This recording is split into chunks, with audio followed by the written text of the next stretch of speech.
President Barack Obama was speaking in San Jose, addressing some of the mounting concerns over the NSA's data mining and wiretapping program. So we have a couple of different videos of his remarks we're going to play. The first is his first apparent strategy is to implicate Congress. Let's watch. When it comes to telephone calls, every member of Congress has been briefed on this program. With respect to all these programs, the relevant intelligence committees are fully briefed on these programs. These are programs that have been authorized by broad bipartisan majorities repeatedly since 2006. And so I think at the outset it's important to understand that your duly elected representatives have been consistently informed on exactly what we're doing.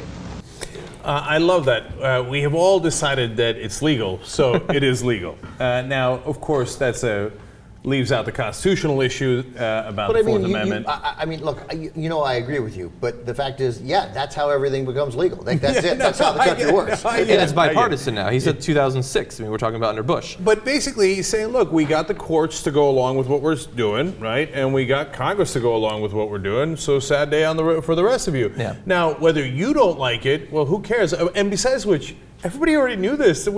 Bush had been, I know, Bush had been doing it. That's why we elected you to change it, okay? And I love how they're like, oh, did we forget to let you guys in on it? Yeah, you forgot to let us in on it. Yeah, everybody I talk to every day knows about it. We joke about it all the time. Yeah, but why don't you guys know? You're wrong about, that's not why he was elected. He knows that wasn't his mandate. It wasn't his mandate to restore civil liberties. Nobody cared. No, wait a minute. I'm starting to run out of reasons why. Yeah, why did we elect him if he wasn't going to change a damn thing? Because we thought he wouldn't go to war, and we thought he'd restore a sort of sane tax policy, and he cared about governing, and he wasn't run by a bunch of clowns. That sounds too reasonable. Get out of here. But I mean, there wasn't, this country is scared of another attack, and that worked for Bush, and it works for this, and that's why, I mean, look, this stuff passes overwhelmingly. No, because the government agrees that they'd like to have more power. Yeah, I'm not surprised that it passes overwhelmingly. That sounds lame and conspiratorial to me. No, it's not conspiratorial. No, I mean, you say to any person, hey, would you like more power? They generally go, no, yeah, I'll take more power. By the way, no, I think most people would not. First of all, it's not a person, it's a government. You don't just say, I want more power. It's a legitimate concern that they think that this is a reasonable step. It's literally, I don't give a shit what their motivation is. It's why we have checks and balances. But we live in a country now where, in part, go back to one of our original problems, whether it's money in politics or a press corps that money in press, of a press corps that doesn't ask the reasonable questions. This frickin' happened while we weren't paying attention. Yeah. Whether it's the desire of the government to seize more power, I don't think so. I mean, but they also seems like a pain in the ass. No, but they also kept it secret, which didn't help us in figuring out what it was. Well, of course it's secret. I mean, if you're going to do it, the whole point is to catch the bad guys. Of course you keep it secret. I mean, I'd keep it secret if I was doing it. But then you can't come out and be like, well, we've been doing it for a long time. Why do you care now? Because I just found out now. Yeah, exactly. Okay. Yeah. And the other part of it is, on the Obama and what he was elected for, Ben, if you say civil liberties was issue number 19 on the list, I don't disagree with you, right? That's what I'm saying. All right. But if you're saying Obama didn't say that he would restore civil liberties, well, then that's not true. Well, I mean, he definitely said. I'm not what I'm saying. Having a president do something different than what he campaigned for is of almost no interest to me. Because it's happened for every president. Because realities get in the way. It's an easy thing to do. Okay, well, let's call it what it is. When he said he was going to change things, he was lying like every other politician. Lying, I don't know. I don't know whether he was lying because he hadn't done it yet. Like, it wasn't a lie then. Mm-hmm. He felt like, maybe if I'm totally unopposed and I had my druthers, I might restore civil liberties. I think that what clearly happens is when a president is presented with a legitimate potential for threat, and when these guys come to him and say, we can reduce the chances of a devastating attack on the United States by 36% if we do this, that every single president says, then Okay. I'm stunned by the weakness of our presidents. Yeah, well, it's, Right? I mean, they're supposed to be leaders of the free world, right? Some idiot guy comes in, I don't care what he calls himself, head of NSA or whatever, some schmuck comes in, I'm going to reduce the chance of a terrorist attack by 36% if you just take away all of the privacy rights of American citizens. I'd be like, yeah, okay. No, that's going to be a great argument if you work for Bashar Assad. But I represent the people of the United States of America, so pack your bags. yeah, well, also He's probably hiring, by the way. It's part of the problem. It's a lot of turnover. It's part of the problem that Democrats have because they run on the sort of protecting it and then they don't stand up for it. Like in that sense, there's an example where Bush doesn't become weak. Well, I don't think anybody would argue that Bush and Cheney were necessarily weak. Right.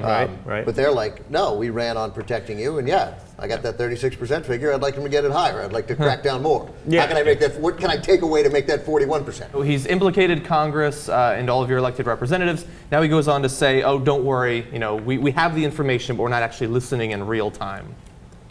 Comes to telephone calls. Nobody is listening to your telephone calls. That's not what this program's about. As was indicated, what the intelligence community is doing is looking at phone numbers and durations of calls. They are not looking at people's names, and they're not looking at content. But by sifting through this so-called metadata, they may identify potential leads with respect to folks who might engage in terrorism. If these folks, if the intelligence community then actually wants to listen to a phone call, they've got to go back to a federal judge, just like they would in a criminal investigation. And that judge will use a rigorous standard before releasing that And information. say, go ahead and listen in on him and 300 million other people. I love the. I like the idea that he's like, we don't listen on the phone calls.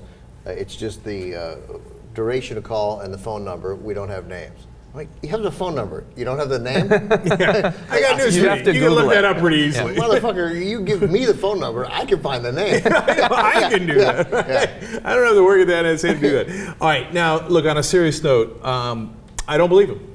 Yeah. Just he's lost credibility in 18 different ways. But it's not necessarily even him, but just the office. They've been lying to us for so long. Bush lied to us.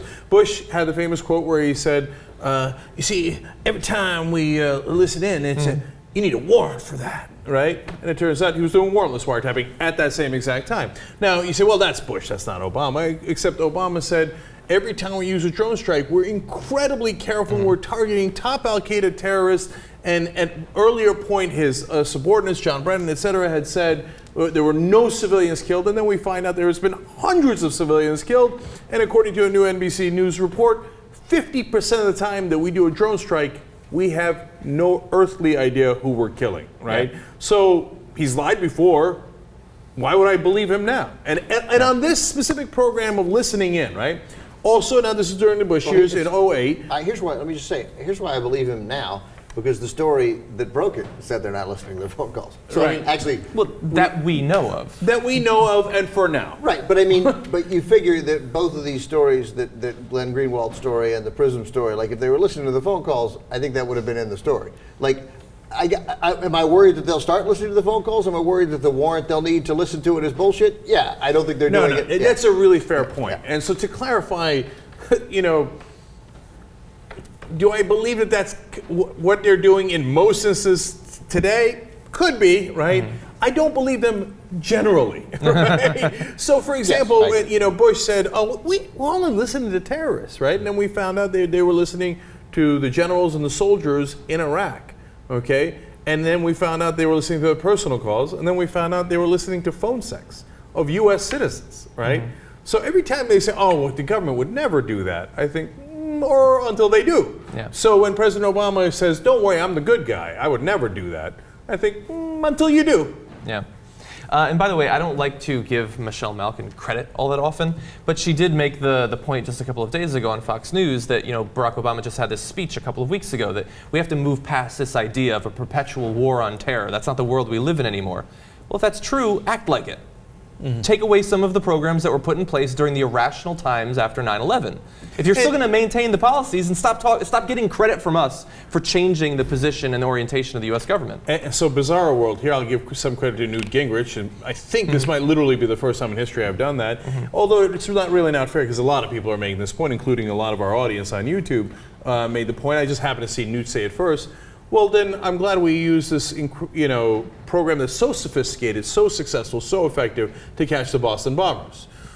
And by the way, I'll add the underwear bomber on Christmas Day and the Times Square bomber. Now, luckily, those 2 bombs didn't go off, but those are 3 massive incidents, and this stupid program didn't catch any of them, leading me to wonder if that's the point of the program or if maybe something else is the point of the program. Yeah. If it's so wonderful and so effective, how come it almost never catches anyone? Well, first of all, we don't know, because of course it stopped major threats against the United States. Oh, so we're told. So we're told. With no specifics. And I know But the keep in government, mind- every time it stops a major terrorist attack, it never brags about it. Okay. Well, that was first of all, there's a significant difference between Bush and Obama. Most That people is true. couldn't contain themselves. Yeah, well, that's, But again, as we've broken the story, as we've gotten a former NSA official who leaked the PRISM story, and Glenn Greenwald breaking the Verizon story, like, if it was being used for a different purpose, again, I think now we would know it. I don't think we need to get more frustrated than we are. I think it's being used for this purpose for now. But again, will they ever, as you said, why won't President Obama, in an effort to get rid of the perpetual war state, Michelle, why won't he take back some of these overreaches that we had during this time of hysteria? Because, to lend to your point, because nobody gives up power voluntarily. And when it becomes convenient, maybe, I was talking to Michael outside before the show, when the next Gary Bauer type is elected president, and they decide that his administration decides the biggest threat on American society isn't the Muslims coming to get us, but the decay of moral decency. And then they start looking for different kinds of conversations. And it's or conversations that, God forbid, insider trading, conversations you get people, forget the sex stuff, you get conversations that can give people a financial advantage in some way. And by the way, when you start looking into people, war on drugs, the drug gangs have already been called terrorists. And it's not that much of a stretch to say, well, I mean, I was looking for a drug gang, I found you, and you take drugs, you're under arrest, right? But wait a minute, you weren't supposed to be looking at, that's why it's a dragnet. That's why you're not supposed to have dragnets, where you just investigate every single American just in case. It doesn't strike, I don't think it strikes anyone, it's just a question of degrees. Michael thinks it's many degrees away. I think it's fewer degrees away. You think it's much fewer than I do, before it's used, just starts being used for purposes other than the first purpose, which we don't like in the first place. Yeah. But at least that's what it's being used for now. Yeah.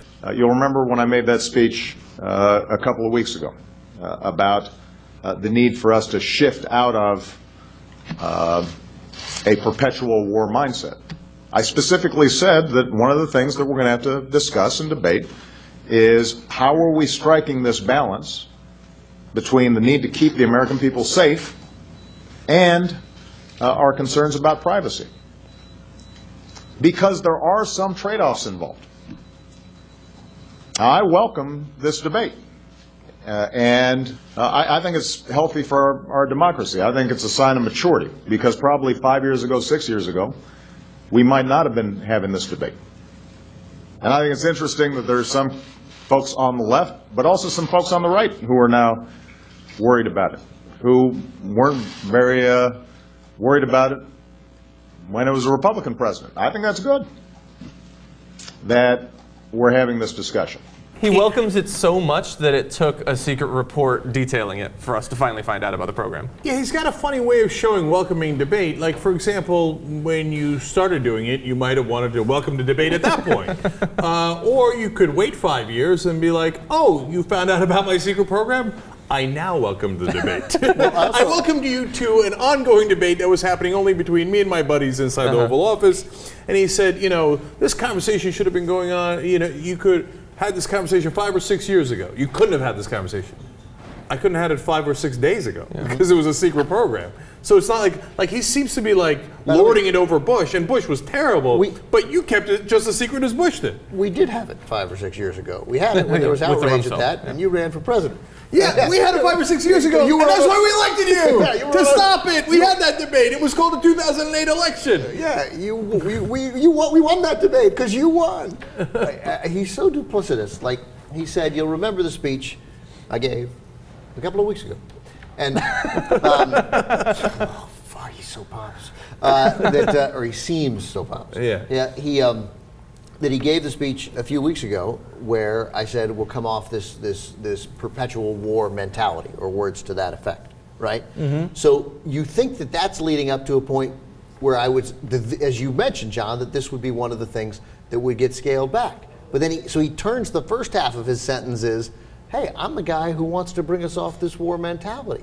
But then we need to have this conversation. But there are trade-offs, and this is one of the trade-offs we're not giving up. I mean, the conversation starts with, I'm with you, this is fucking outrageous, I can't believe the government's doing it. And it ends with, old school George Bush, we take it away, your kids are gonna die. Yeah, and we're gonna continue to do it, and you can't get 100% privacy, and that's a sad day for you. And I enjoyed that debate we had for about 3.5 seconds, and now that debate is over. I'm going to continue to spy in on you. Can we? Yes. I don't know. At least can we picture in our minds what we're expecting? Yeah. Okay. First of all, I agree. The spying and then the secret programs and all that stuff are, I don't know. I guess they're inconvenient, right? But do we expect him? I don't know. Say in April to be like, I'm going to call a special press conference. Everybody come around. I want you guys to know, I'm spying on you. I just called Verizon. We got all this, my NSA department just got everything together. And we're collecting your phone records. We're going to do it in this particular way because that's what I'm doing. And they'd be like, why would you come out and say this? This is odd. What else is going on? Like, when we're expecting a transparent president, which I don't know how much you guys believe that when he was saying that during the campaign, do we expect, after every meeting he has in the Oval Office, to then call a press conference and say, this is what we just talked about in the Oval Office. I want you guys to, I want to outline everything that we're doing. It just doesn't make any sense. I feel like we have a fantasized picture of what the president can do and will do. Yeah, so I have so many things to say about that. I think I'm going to forget some of them. First of all, I like the most transparent administration in history. I guess what they meant is, your lives are going to be transparent to us going forward because we're going to get into your emails and your phone calls, etc. Second of all, yeah, in a democracy, you're supposed to say, this is what I'm doing on behalf of the American people. And if I'm doing it to the American people, they should know that. Yeah. And like, Ben, I know you were saying earlier, hey, listen, that gives away some advantage. I don't think so. I don't believe Al-Qaeda is so stupid that they think, there's no way they're spying in on us. Yeah, they see the TV shows too. Yeah, if I was Al-Qaeda, I would assume that every single nanosecond I was on the internet was being tracked by the NSA. And if they're not tracking that, by the way, then I'm mad. I mean, you can't get a warrant on Anwar al-Awlaki? You see what I'm saying? So, yeah, I think you should have an honest debate from the beginning and say, look, I just gave an order to Verizon, AT&T, et cetera. I'm going to collect these. Now, I did that because I believe in it, and I think it's going to keep you safe. And I want you to know that because I'm your representative. I'm your president. And so understand that. And if you disagree, we'll have a conversation or whatever it is, and you'll beat me in Congress, and we'll move on. No, I mean, I agree to some extent, right? But the CIA and the NSA, spying is done secretly. This is spying. No, yeah, I got it, but this is not. But you don't spy on 300 million people secretly. They don't even have the resources for it. The secret spying that we want them to do is the one that's done on specific individuals that they have cause on, right? I agree, but this is the issue is that. The issue is the spying on 300 million people. The issue is the warrant. Is there a real check on the power? We need this to be unconstitutional because we've put an amendment in there, the fourth one, to protect against this very thing.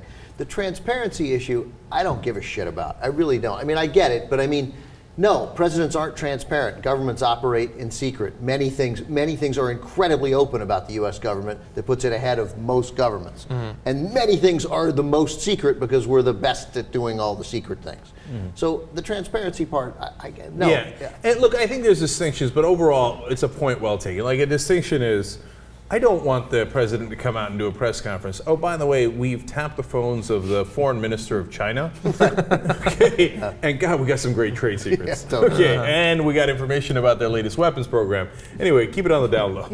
Right? No, I don't want to know that. That should be secret, right? That's what the CIA and NSA is supposed to be doing. But one more thing. In all these discussions, it always seems like President Obama's powerless. Like, Yeah. I mean, poor me, what could I do? I had no choice. No, you're the most powerful man on earth. You had a lot of choices. And look, I don't know if it's, let me just put it this way. I keep coming back to JFK because everybody always says the presidents don't have a choice, right? And you know, the national security's online, generals, he's got to listen to his commanders on the ground, etc. And all the presidents do that. No. The commanders on the ground and the generals told JFK, you must do a preemptive nuclear strike on Cuba. We have no other choice. And JFK said, wrong again, Bob. Okay, and it turns out that we didn't know, but Cuba at the time had already had tactical nuclear weapons, right? They got removed. I didn't know this, and apparently it came out at some point between when I read the history books and today. Anyway, and it turns out they might have been able to nuke Florida. Oops. So it's a good thing the president said, no, I'm not going to listen to that dumb idea, and I don't have to listen to that dumb idea. Here's a memo to whoever runs for president in 2016, and unfortunately it's a memo that only the Republicans will get. But to me, the fear is, if there's a big fear, it's a generalized fear, and it goes to the president's power or lack thereof. Is the NSA bigger than the power of the president? Yeah, that's a great question. And so, like, if there's a Republican running for office the way that they talk about the IRS, who says, look, I'm going to keep you safe, but I'm going to get the NSA in control because civilians run this country, not the big NSA. And if the president is sort of powerless to stop the giant military, industrial, national security administration, then that I think in different ways is the actual fear that we're talking about. And so that goes to I believe, the heart of Obama's problem. Now, look, we can't mind read, and you can't tell if it's that he wants to do this stuff or he's weak, etc. But he will not risk any degree of political damage to stand up to the national security, military, industrial complex, etc. Like you would take courage, political courage, because then there would be leaks saying, "Oh, he's soft on terror." Yeah, you'd be all we would hear about is dismantling the NSA infrastructure. That's right, and so it's not without consequence. I don't want people to get that wrong. If you did that, you were strong and you did that. Oh my God, they would leak like a sieve, and the Cheneys would come in, and the Republicans would scream bloody hell, and the minute you got hit with any kind of terrorist attack, they'd say, "You see that? He didn't listen to the national security guys." So I understand there's a political price to pay. So then, do you have the courage to pay that political price and to fight back strong against it, or don't you? But call realistically what that political price is. That political price is defeat.